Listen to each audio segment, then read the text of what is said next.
One of the horses I had growing up as a kid, his name was Geronimo. He got like a terrible rearing problem. And he's been a horse, like the second I put him in the Bosal, he felt so soft and so light and so good. Like he just loved going in the Bosal. I'll put a little photo of me riding in the Bosal when I was like 16. And I always wished that in dressage that I could be allowed to show him in a Bosal instead of a bridle. All right, hello everyone. You all have inspired me to ride Jacques Bitless. I really love seeing everyone's post that they're getting their horses around, they're riding bitless. I think it's a great thing because, to be honest, you can get your horse round. You pretty much can ride dressage without a bit, although if you want to compete, you do have to ride in a bit. So today I'm going to be talking about some different options as well as trying to ride Jacques bitless for the first time, because there definitely are some tips and tricks that you need to understand, and the way that you use the pressure and the reins is just slightly different with a bitless bridle because the pressure is on the nose as opposed to on the bit in their mouth. This is what we call a Bosal, and this is more of a Western style Hackamore. This is actually, I think, what I'm going to try out today, and this doesn't have as much leverage as the mechanical Hackamore. You can see it doesn't have like the big metal shanks, so they are a little bit different to use. I would say that the Bosal requires a little bit more skill and finesse to use as opposed to the mechanical Hackamore, but either way, just pick and choose whatever works best for your horse. One thing that I definitely recommend is that if you want to ride with a bitless bridle, make sure to have done some groundwork with a rope halter first, because the pressure of the rope halter is very similar to the pressure that you're going to be applying with your Hackamore or your bitless bridle. So I'm going to go ahead and put this on. You'll notice there's kind of an extra rein here, which I'm going to just tie around his neck, because normally when I ride in my Bosal, I ride in my Western saddle. Okay, so I'm just gonna put this on him, and it looks like it might be a little bit big and a little low on his nose. So I'm gonna just adjust it a little bit higher. Okay, so now I feel like that's pretty good. And basically the way that the Bosal works is that it works by putting pressure on a little bit here and then also underneath here on the horse's bone on the bottom underneath of their jaw. So basically, if you bump on one rein, it puts pressure on the opposite jaw. So like if I bump on my right rein, you can see how it puts pressure on his left jaw and gets him to bend around. If I bump on my left rein, that's going to put pressure on his right jaw and get him to bend around. Oh boy. Sometimes, like the first time that you ride in a Bosal, your horse is going to be a little bit confused. So you just have to take your time to explain the new kind of pressure to them. So one thing I'm going to do just before I get on is I'm just going to ask him to bend a little bit so that I make sure that he kind of feels this pressure and understands how to give to it. So basically what I'm doing is I'm just taking inside rein and asking him to bend his neck around. You'll notice how, like with a snaffle bit, you put kind of constant pressure. With this Hackamore, you're doing a little bit more bumping and releasing, because the bumping is the aid with a Bosal or a Hackamore as opposed to constant pressure. Okay, so this will be interesting. We'll see how it goes. Hi, Jacques. Interesting. See how this goes. I've had a few horses in my career that really prefer going bitless. I think when you think about it, putting a piece of metal in your horse's mouth and pulling on it is not the nicest thing. So I have had a few horses in my life that really prefer going bitless. So the first thing that I'm going to do to get him used to this is I'm just going to teach him to follow the rein. So I'm just going to take the left rein and I give him a little bump there. And then when he turns his head, like that, I release the rein. So you could see how when I was first giving him a little bump, he kind of resisted, like he put his head up. And then the instant that he gives me the answer that I want, which is I want him to bend and turn, I release the pressure. So it's bump, bump, there, and release.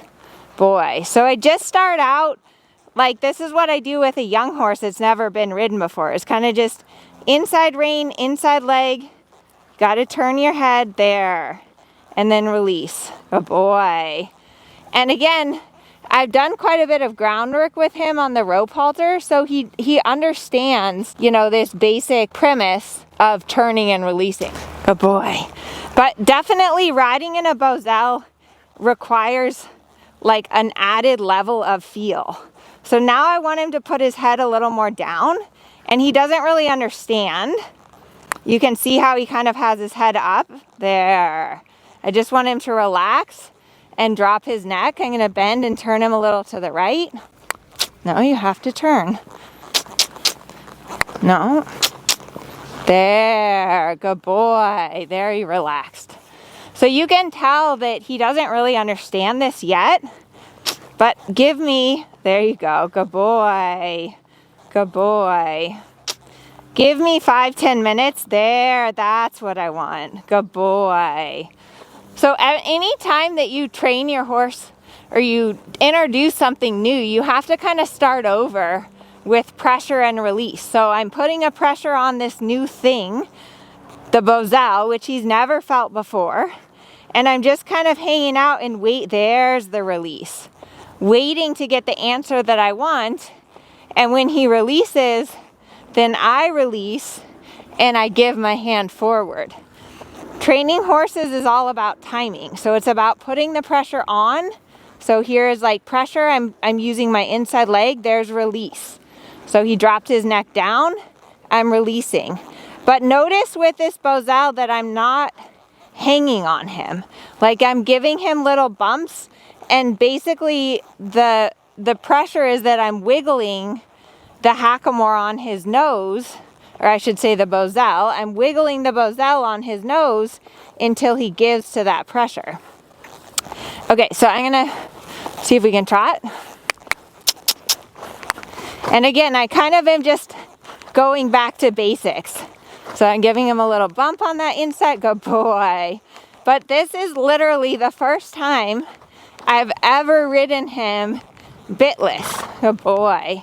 So you're gonna expect that at first, it's going to be very different. And I'm pretty happy with how he's doing. So bump on the left rein, good boy.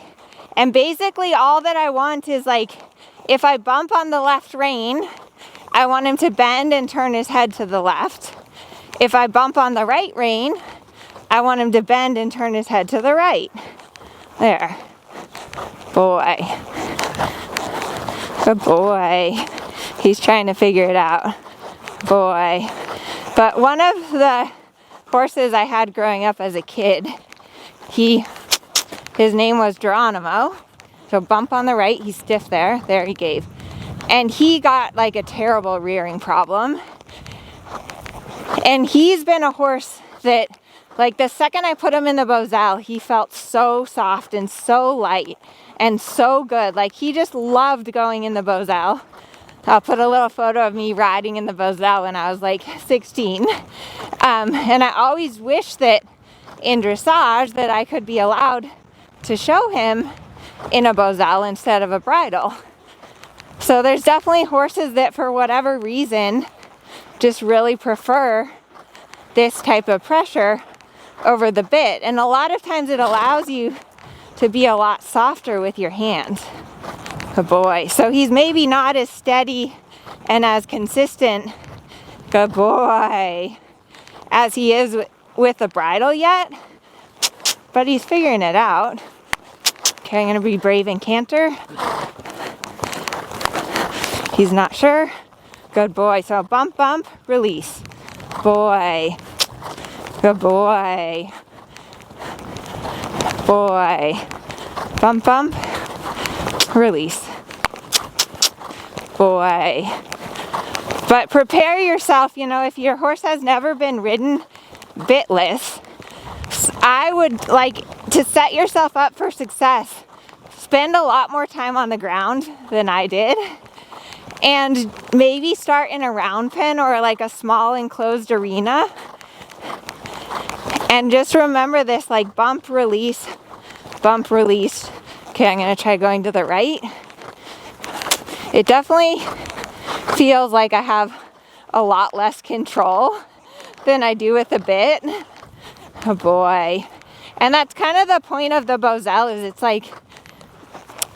like a test of how refined your aids are. Okay, and I feel like a lot harder of a time going to the right. So this is kind of bumping, there, release, bump. He just feels really stiff on the right side. Boy. So next time when I'm in my snaffle bridle, that's something I'm going to be thinking about. Oh boy. Turn, release, bump, release. It's super, super important if you want to ride bitless that you have an independent seat and hands, because I cannot balance with my hands. Like, I have to be completely on my seat in order to ride effectively like this. If you start hanging on a bitless bridle, you are going to rather quickly just get your horse completely dull to it. So that's like really, really important, which is that riding with a bitless bridle is really a test of your horsemanship skills. Boy.